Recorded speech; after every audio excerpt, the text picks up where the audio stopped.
Are Republicans being genuine in their complaint that this is moving too quickly? Well, yes, I don't think we should pass bills that we haven't read, that we don't know what they cost. I mean, I don't think that's being effusive.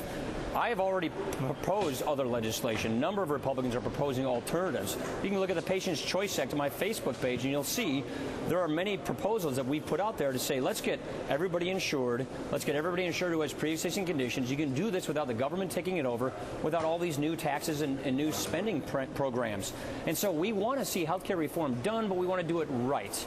And if you rush this thing through before anybody even knows what it is, that's not good democracy. That's not doing our work for our constituents. What's wrong with going home for August, having town hall meetings, listening to our constituents, and then coming back in September and doing this right? Congressman, what about the reverse? What's wrong with staying in session at a time when 14,000 Americans are losing their health care every day, in which people are going bankrupt, in which we know we've got a real problem here, and more people are losing it as they lose it? What's wrong with Congress stopping all of that and staying in session and working through it for the good money that they get paid?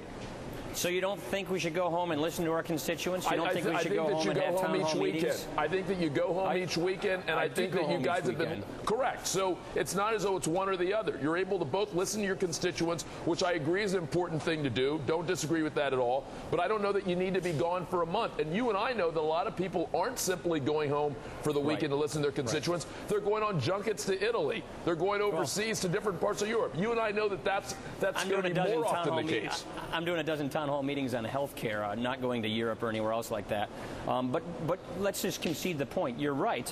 We could work this thing through, but we shouldn't rush this thing through just to rush it through for some artificial deadline. Let's get this thing done right.